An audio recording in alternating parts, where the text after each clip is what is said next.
I spent 6 months renovating my parents' house. They told me, "We're leaving it to your sister. She has kids." I smiled, picked up my toolbox, and took everything I bought with me, down to the light bulbs. My name's Jake, I'm 29, and I work full-time as a contractor. Mostly renovations, custom carpentry, home fixes, that sort of thing. I've been in the trade since I was 19, but this story, it's not really about my job. It's about a lesson I learned the hard way. That family will let you bleed for them and still hand the knife to someone else. It started the day I moved back into my hometown after 8 years of living out of state. Work had slowed down where I was, my lease was ending, and my folks, in their late 60s, were talking about how the house was falling apart. So when my dad asked if I could take a look at the basement flooding issue, I said sure. It was supposed to be a quick visit. That quick visit turned into 6 months. The house I grew up in wasn't just a little worn, it was crumbling. The floors were warped. The cabinets looked like they hadn't been opened since the 90s. The wiring in the garage was a fire waiting to happen. My dad's knees were shot, and my mom barely left the couch. Every time I stopped by to check something, I'd find 3 more things falling apart. So I stayed. Not under the same roof. I had my own apartment across town, but I showed up every morning at 7 a.m., Monday through Saturday, for nearly half a year. I paid for most of the materials myself. No charge for labor. Not 1 cent. When my dad offered me a little something, I shook my head and said, "No need. It's for the family." I gutted and redid both bathrooms. I installed custom wood shelving in the den, reinforced the foundation wall in the basement, replaced old insulation, and even redid the kitchen plumbing from scratch when I found it leaking behind the drywall. I ordered new lighting, upgraded the appliances, and even designed a custom island counter from repurposed walnut. It was beautiful, warm, dark wood with natural swirling. Took me a full week just to shape, sand, and finish it. My mom called it gorgeous. Said the place hadn't looked this good since she was young. Every time I wrapped a room, they'd tell me how grateful they were, how proud they were, how this house was finally starting to feel like a home again. Then one afternoon, I dropped by unannounced. I'd left a power drill there and wanted to grab it before my next job. As I stepped through the back door, I heard my name from the kitchen. I paused. They didn't hear me come in. And what I heard next, I'll never forget it. "Well, we can't give the house to Jake," my mom said. "He doesn't even have a family. Claire's got 2 kids. They need the space." My dad agreed. "It's only fair. Jake has his trade. He'll land on his feet." Claire, my older sister. She's 35, married, 2 little boys, and lives 2 states over. She hasn't visited in over a year. I've repaired her garage door twice, helped her husband install a new roof deck. I've never once asked for anything in return. I stood there, in the hallway, gripping the doorknob like it was the only thing keeping me upright. I wasn't looking for a reward when I took this project on. But to hear them write me off like that, like I was just extra, like all this work, all this care, was just some free upgrade for someone else's future, that hit deeper than I expected. I stepped into the kitchen like nothing had happened. They both jumped a little, probably surprised I was there. My mom smiled, awkward. "Oh, didn't hear you come in." I smiled back, just grabbing my drill. She asked if I'd stay for dinner. I said I had plans. I didn't. That night, I sat in my car for almost an hour outside my apartment, just thinking, playing those words in my head on repeat. "We can't give the house to Jake." The funny thing is, it wasn't about wanting the house. I don't need it. I do well enough on my own. It was about the principle, about how easy it was for them to dismiss me, how they turned 6 months of labor, tens of thousands of dollars in upgrades, and decades of being the reliable one, into nothing more than a charity gift for the daughter they saw once a year. I could have yelled, could have ranted, fought, made them feel small, but I've spent my life building, with my hands, with quiet, deliberate care, and that's exactly how I plan to take it all back. The next morning, I was back at the house by 7:15. Same as always. I greeted my mom. She handed me a coffee like she always did. Said she was thinking about repainting the upstairs hallway. I nodded. "Yeah, I'll get on that." I didn't. I walked up there, sure, but not to work. I went room to room, quietly taking inventory. Not of what needed fixing, but of what I had installed with my own money. Which lights? Which switches? The new fixtures? The cabinetry? The doors I replaced? The hardwood floors I laid by hand? All of it. Mine. The walnut island counter in the kitchen alone cost me over $3,800 in raw materials. Add the hardware, finish, installation, closer to $5,000. I didn't touch anything that day. I just walked through the house like a ghost. Silent. Eyes scanning every corner. I even jotted down serial numbers from appliances. And that night, I pulled out every receipt, every invoice, every damn charge I put on my personal card. It wasn't a tantrum. This wasn't revenge. It was clarity. If they saw me as a helper, not a son, then fine. I'd play the helper. And helpers take their tools home with them when the job's done. Over the next 3 weeks, I started coming to the house only on days I knew they'd be out. They were still thanking me in group texts, still asking for little things here and there. Can you check the patio lights again? Do you mind replacing the back lock when you have time? And I said yes. Sure, of course. But instead of fixing, I was undoing. First, the bathroom vanity mirrors. I'd custom mounted those from a local metal shop. Gone. Replaced with the old ones they had sitting in the garage. The smart thermostat? Disconnected. Replaced with their original analog. Custom dimmable LED light panels? Pulled. I left the wiring. I'm not petty. But I swapped them back with the off-brand ones they used to complain about flickering. I kept everything clean. Respectful. No damage. I didn't want them calling me vindictive. I wanted them looking around one day and realizing something felt off. The day I rolled up the new hallway runner and left the old stained one back in its place. That was the first time it clicked for my mom. She called. Hey, did something happen to the rug upstairs? The new one's gone. I kept my tone neutral. Yeah, I needed it for another job. Figured I'd take it back. I bought it, remember? There was a pause. Just long enough for me to know she hadn't forgotten. Just hadn't thought about it that way. Oh, yeah, I guess so. She didn't say thanks. Or sorry. Or anything, really. Next came the custom shelving unit in the den. Took me 2 days to disassemble without damaging the walls. I boxed the screws, labeled every panel, and took it home. The kitchen counter, the walnut island, I saved for last. It was the heart of the house. Every guest who walked in complimented it.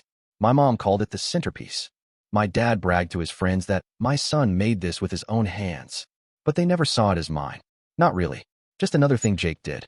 Like I was a generous neighbor, not blood. So the night before I planned to pull it out, I texted Claire. Just one message. Hey, Mom and Dad said they're leaving you the house. Congrats. Quick question. Do you want me to leave the counter I built, or are you planning to remodel anyway? She took 6 hours to reply. What are you talking about? I stared at my screen. So they didn't tell her. Of course they didn't. They were giving her a house she didn't even ask for, and not even being honest about it. I didn't reply. I just smiled. The next day, I brought my truck, disconnected the island, clean as a whistle, tarped it, loaded it, and drove off. That night, I got a call from my dad. He sounded confused. Hey, something's wrong with the kitchen? I leaned back in my chair. Define wrong. The island's gone. I said nothing. Did you move it for something? Nope, I said. Took it back. Long silence. Jake, what's going on? I kept it simple. You said the house is Claire's. I took what's mine. That's all. It's not like that. Your mother, we didn't mean to hurt you. I almost laughed. Yeah? Then why does it feel like a knife? He didn't answer.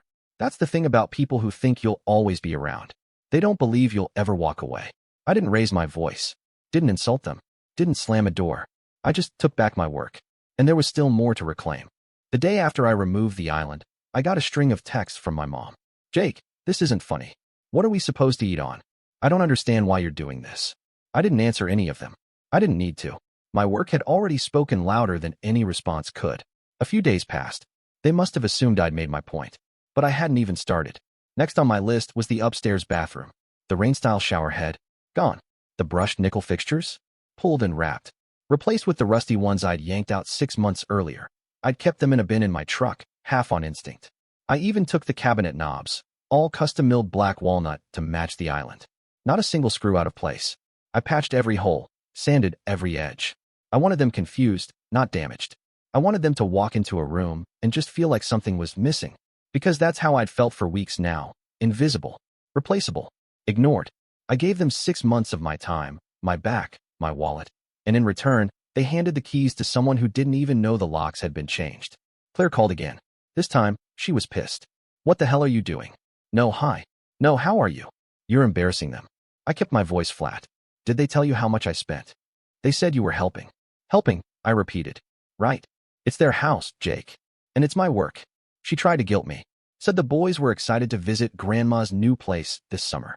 Said I was acting like a child. I almost asked her where she was when the basement flooded, when the roof leaked, when Mom was crying over mold damage. But what's the point? People like Claire show up for photo ops. They don't stay for the cleanup. So I didn't bother explaining myself. I just told her I had one more visit to make, and then I was done. And I meant it. That weekend, I arrived with 2 moving blankets and a small toolkit. It was Sunday. I knew they'd be at church. I started in the living room, the built-in bookshelf I designed from reclaimed oak. I'd spent 2 weeks getting the joints right. Now, I uninstalled it piece by piece. Labeled each section. screws taped in small bags, every panel wrapped in felt. It took me 4 hours. I loaded everything gently into the truck and was about to pull out when I saw their car coming down the street. I parked. Let them come. My mom got out first. She looked confused, then shocked, then furious. What did you do? I stepped out, leaned against the truck, taking my things. Like I said, you're tearing our home apart. No, I said. I built that home. You're the ones giving it away. My dad stepped up beside her. He looked tired. Jake, be reasonable. I am. I left the foundation. The drywall. All yours. Claire's car pulled in behind them. She must have driven in after the last phone call. She got out, arms crossed, eyes narrowed. Is this your plan? To destroy everything out of spite? I looked at her. Calm. Direct. No. I just didn't feel like donating my life's work to people who didn't even bother to ask. She scoffed. Rolled her eyes. It's just a house. That was it. Right there. That sentence told me everything I needed to know. To her, it was just a house. To me, it was 6 months of my time. Thousands in materials. My pride. My skill. My sweat on every wall.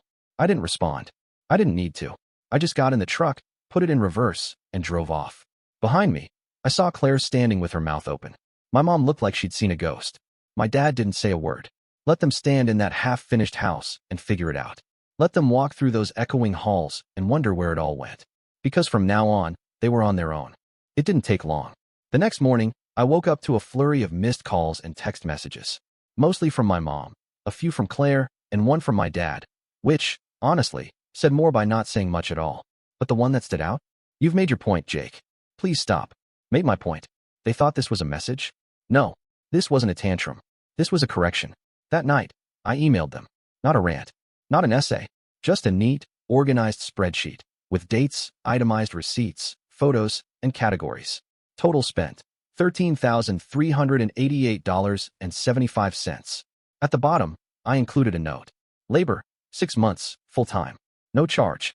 Value, roughly $25,000 plus. Build, $0. You're welcome. The subject line of the email? You asked if I gutted your kitchen. I didn't. I just took mine. Later that evening, my dad called again. This time, his voice was different. Lower, almost embarrassed. Jake, listen, your mother and I didn't mean to cause all this. It was never about choosing her over you. I stayed quiet. Let him keep going. It's just, Claire's got kids. You know that. The boys need space. We thought. You thought I wouldn't care? I said. Long pause. No. We thought you'd understand. I laughed, quiet. That's your problem. You don't understand me. You think because I don't argue, I agree. That because I work with my hands, I don't think. Son. No, I said. I gave you everything I had, and you gave it to someone else without a word. Then you acted surprised when I took back what was mine. He didn't argue. Just sighed. What now? Now? Nothing. You keep the house. Claire can move in, do whatever she wants. But she's going to start with the version you gave her, not the one I built. She can't afford to fix it up. Neither could I said. But I did it anyway, because I thought I mattered. Another pause. Then, we never meant to make you feel like that. Doesn't matter what you meant. It matters what you did. The call ended shortly after. The next day, I got a call from Claire's husband, Daniel. This was unexpected. He was calm, a little awkward, but respectful. Jake, hey, I just wanted to say I had no idea you put that much into the house. They made it sound like you were just fixing stuff. I know, I said. That's exactly how they made it sound. He went quiet, then added. I'd be pissed too. He didn't ask me to fix anything. Didn't try to take sides. Just acknowledged it. And weirdly, that did more for me than anything my parents had said in weeks. That night, I started unpacking some of the materials I'd reclaimed. The kitchen island now sat in the center of my workshop, dusted off, polished, and better than ever. It didn't belong in their house anymore. It belonged here, with me, because for the first time in a long time, I was building something just for myself. A week passed without a word. No texts, no calls, not even a passive-aggressive forward from my mom's Pinterest board, which was practically her native language when she wanted to say something without saying it. The silence was refreshing. I was sleeping better, eating better. I even took a weekend trip just to breathe. First one in over a year. But it couldn't last forever. On Sunday morning, just after I got back into town, I found an envelope shoved under my apartment door. No return address, just my name in cursive across the front. Inside was a handwritten letter from my mother. Pages of it. She wrote about how families make mistakes, how everything we did was for your sister's children, how we were trying to be fair. She slipped in that classic line near the end. We raised you, Jake. We gave you everything. You're punishing us for a misunderstanding. I sat there, reading it in my kitchen, fingers tight around the page. They really didn't get it. This wasn't a punishment. It was a receipt. So I gave them one. The next morning, I printed out a professional invoice. Company header. Itemized list. Project title. Unbilled labor and materials. Renovation of redacted residence. I broke down the job into categories: demolition, installation, carpentry, electrical rewiring, tiling, fixture installation, custom cabinetry, consulting hours. Everything itemized. Total labor billed at contractor rate, $48 per hour. 6 months, 5.5 days a week. Over 1,000 hours total. Materials cost, with receipts, $13,388.75. Total owed, $61,388.75. At the very bottom, in bold font. Discount applied, 100%. Final amount due, $0. Sometimes the cost isn't the price. Consider it paid in full. I mailed it. Certified, with signature required. The silence that followed? Heavy, but not just quiet, ashamed quiet. 3 days later, I got a text from my dad. No long speech. Just, we got the invoice. Understood. I didn't reply. Then, one more message, this time from Claire's husband again. Jake, just saw what you sent. That was something. Listen, we didn't know what they promised or how much you put in. You're not wrong. Just wanted you to hear that from someone. I didn't expect to hear that. And honestly, that was all I needed. I didn't want the house. I didn't want revenge. I didn't even want to fight. I wanted them to understand what they threw away. The time, the labor, the care.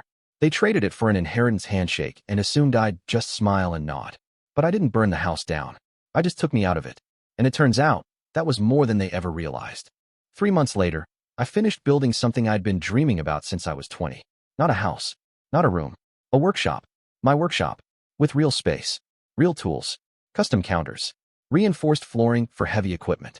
I even installed the old walnut island as my centerpiece, sanded, resealed, sitting dead center under soft lighting. It wasn't just wood anymore. It was memory, reclaimed and remade. That same week, I bumped into Mrs. Albright, my parents' old neighbor from 2 doors down, at the hardware store. We exchanged small talk. She asked how I was holding up, how the business was going. Then she said, "Did you hear? Claire's selling the house." I blinked. What? Yeah. She listed it last week. Said something about the commute being too much and the boys missing their friends. But between you and me, she leaned in.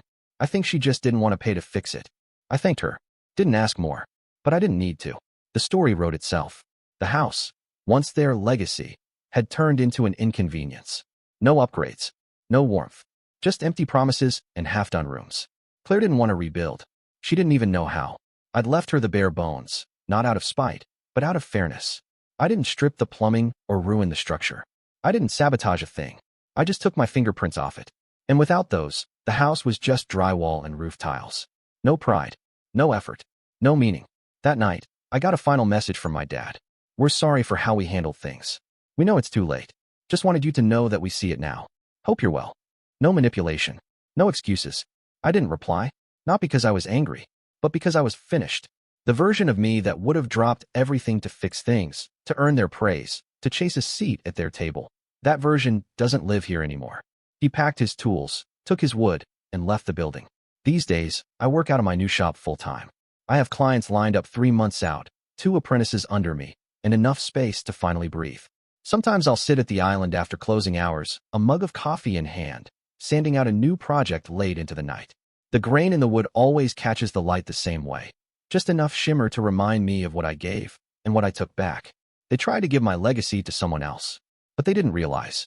I build my legacy with my own hands.